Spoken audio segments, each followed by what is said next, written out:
Heróis da fé. Histórias narradas sobre grandes homens de Deus, cujo anelo era o de ganhar almas para o reino do Senhor, baseado no livro de Orlando Boyer, Sem Fins Lucrativos. Ouça e seja edificado. Caminhando pelo deserto deste mundo, parei num sítio onde havia uma caverna, a prisão de Bedford. Ali deitei-me para descansar. Em breve adormeci e tive um sonho. Vi um homem coberto de andrajos, de pé e com as costas voltadas para a sua habitação, tendo sobre os ombros uma pesada carga e nas mãos um livro. Faz 3 séculos que João Bunyan assim iniciou o seu livro, O Peregrino. Os que conhecem as suas obras literárias podem testificar de que ele é, de fato, o sonhador imortal. Estando ele morto, ainda fala. Contudo, enquanto miríades de crentes conhecem o peregrino, poucos conhecem a história da vida de oração deste valente pregador. Bunyan, a sua obra Graça Abundante ao Principal dos Pecadores, nos informa que seus pais, apesar de viverem em extrema pobreza, conseguiram ensiná-lo a ler e escrever. Ele mesmo intitulou-se o Principal dos Pecadores. Outros atestam que, mesmo em sua impiedade, jamais foi beberrão ou imoral. Contudo, casou-se com uma moça de família cujos membros eram crentes fervorosos. Bunyan era funileiro e, como acontecia com todos os funileiros, era paupérrimo. Ele não possuía nem um prato, nem uma colher, apenas 2 livros: O Caminho do Homem Simples para os Céus e A Prática da Piedade, obras que seu pai, ao falecer, lhe deixara. Apesar de Bunyan achar algumas coisas que lhe interessavam nesses 2 livros, somente nos cultos é que se sentiu convicto de estar no caminho para o inferno. Descobre-se nos seguintes trechos transcritos de Graça Abundante ao Principal dos Pecadores, como ele lutava em oração no tempo da sua conversão. Veio-me à mão uma obra de Hunters, livro estimado por alguns doutores. Não sabendo julgar os méritos dessas doutrinas, dediquei-me a orar desta maneira: Ó Senhor, não sei julgar o erro e a verdade. Senhor, não me abandones por aceitar ou rejeitar essa doutrina cegamente. Se ela for de ti, não me deixes desprezá-la. Se for do diabo, não me deixes abraçá-la. Louvado seja Deus! Ele que me dirigiu a clamar, desconfiando da minha própria sabedoria. Ele mesmo me guarda do erro dos Hunters. A Bíblia já era para mim muito preciosa nesse tempo. Enquanto me sentia condenado às penas eternas, admirei-me de como o próximo se esforçava para ganhar bens terrestres, como se esperasse viver aqui eternamente. Se eu pudesse ter a certeza da salvação da minha alma, como me sentiria rico, mesmo que não tivesse mais para comer a não ser feijão. Busquei ao Senhor, orando e chorando, e do fundo da minha alma clamei: Ó Senhor, mostra-me, eu te rogo, que me amas com amor eterno. Logo que clamei, voltaram para mim as minhas palavras como um eco: Eu te amo com amor eterno. Deitei-me para dormir em paz, e ao acordar, no dia seguinte, a mesma paz permanecia na minha alma. O Senhor me assegurou: amei-te enquanto vivias no pecado, amei-te antes, amo-te depois e amarei por todo sempre. Certa manhã, enquanto tremia na oração, porque pensava que não houvesse palavra de Deus para me sossegar, ele me deu esta frase: A minha graça te basta. O meu entendimento foi então iluminado, como se o Senhor olhasse dos céus para mim pelo telhado da casa e me dirigisse essas palavras. Voltei para casa chorando, transbordando de gozo e humilhado até o pó. Contudo, certo dia, enquanto andava no campo, a consciência inquieta, de repente, estas palavras entraram na minha alma: tua justiça está nos céus.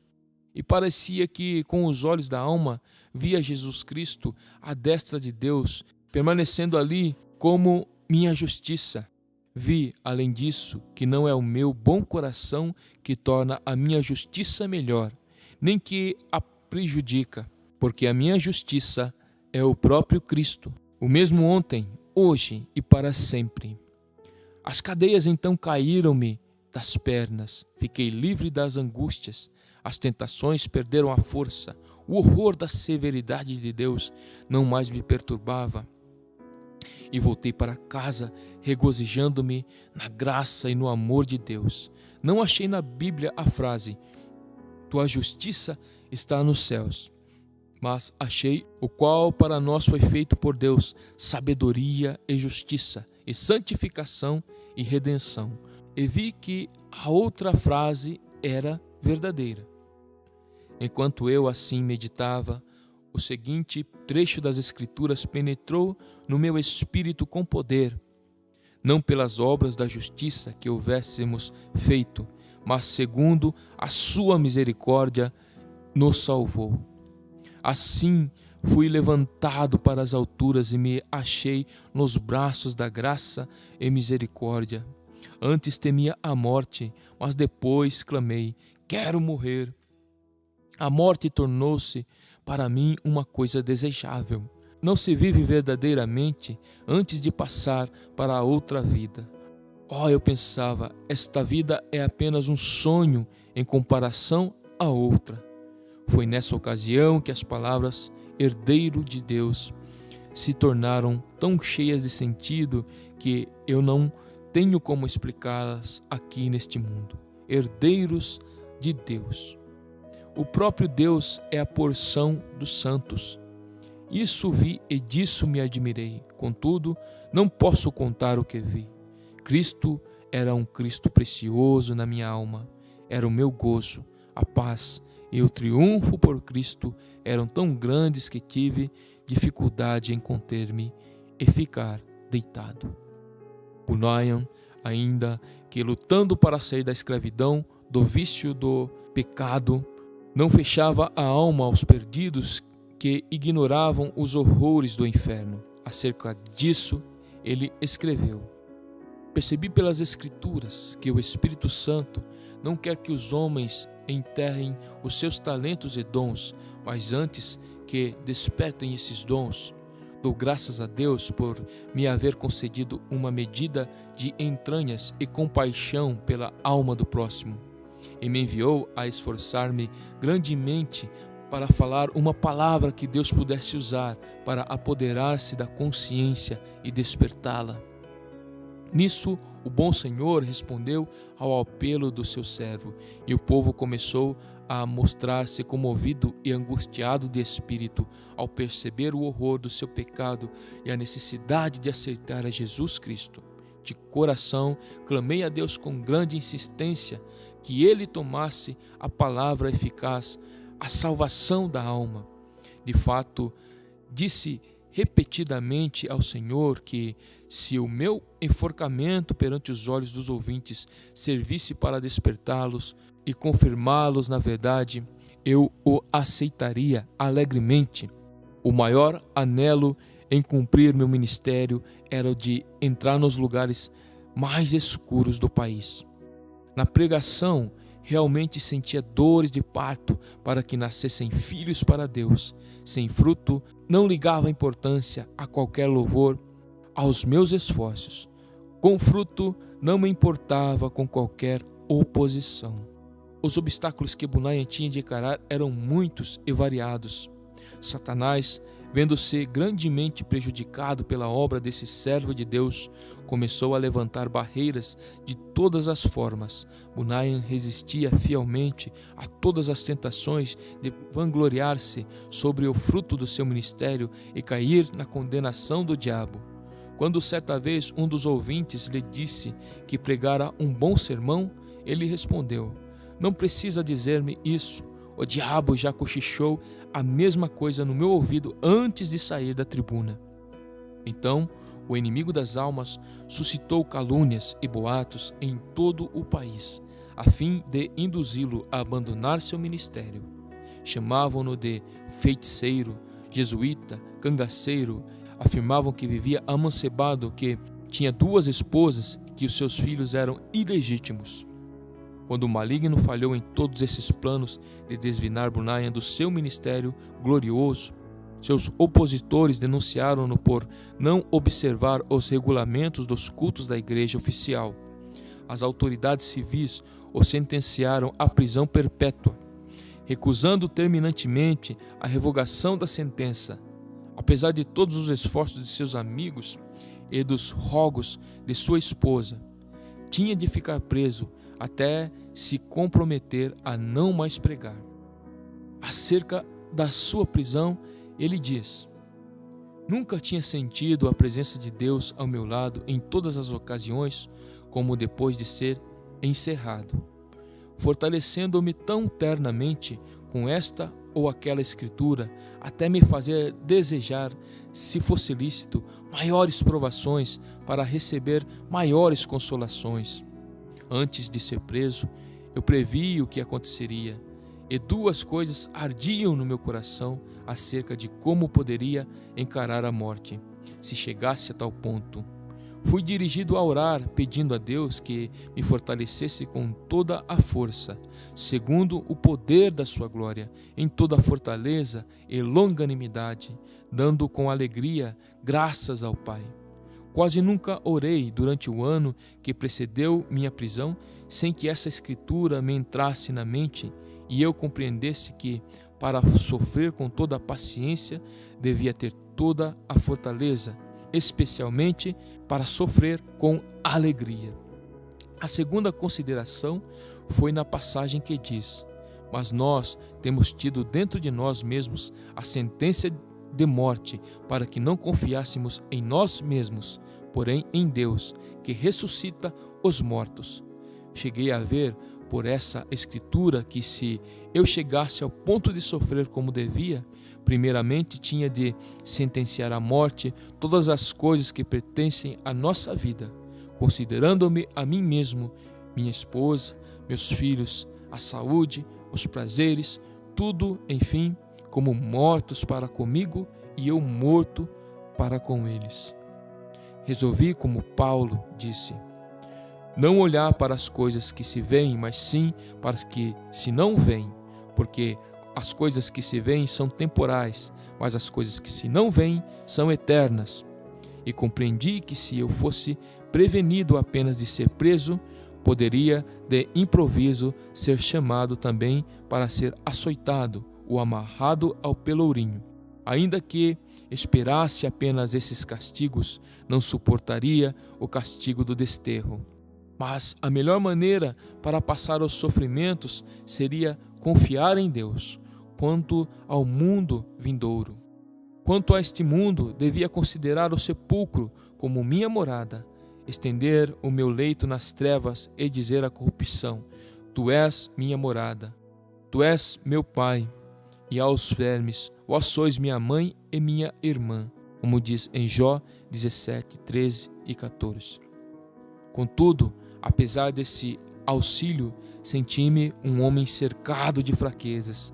A separação da minha esposa e de nossos filhos aqui na prisão torna-se às vezes como se fosse a separação da carne dos ossos. Isto não somente porque me lembro das tribulações e misérias que meus queridos têm de sofrer, especialmente a filhinha cega. Minha pobre filha, quão triste é a tua porção neste mundo. Serás maltratada, pedirás esmolas, passarás fome, frio, nudez e outras calamidades. Oh, os sofrimentos da minha ceguinha!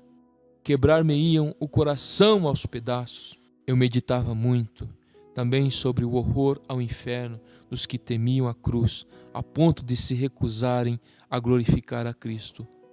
Suas palavras e leis perante os filhos dos homens. Além do mais, pensava sobre a glória que ele preparara para os que, em amor, fé e paciência, testificavam dele. A lembrança destas coisas servia para diminuir a mágoa que sentia ao lembrar-me de que eu e meus queridos sofríamos pelo testemunho de Cristo. Nem todos os horrores da prisão abalaram o espírito de João Bunyan. Quando lhes ofereciam a sua liberdade sob a condição de ele não pregar mais, respondia: se eu sair hoje da prisão, pregarei amanhã com o auxílio de Deus.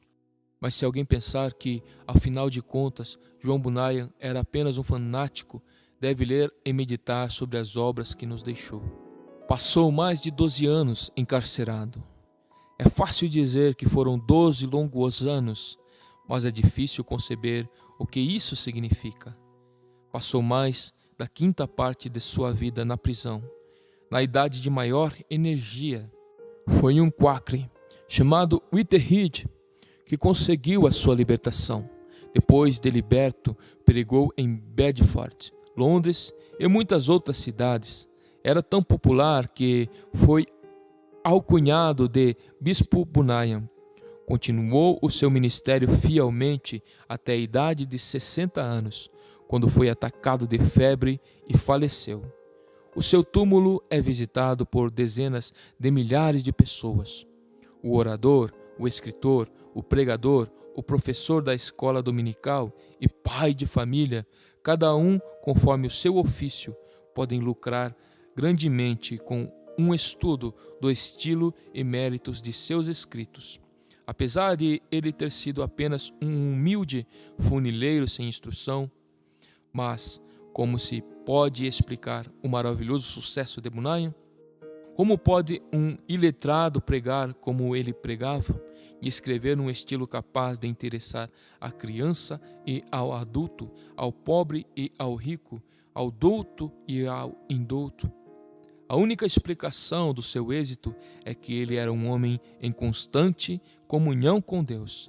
Apesar de seu corpo estar preso no cárcere, a sua alma estava liberta, porque foi ali, numa cela, que João Bunyan teve as visões descritas nos seus livros.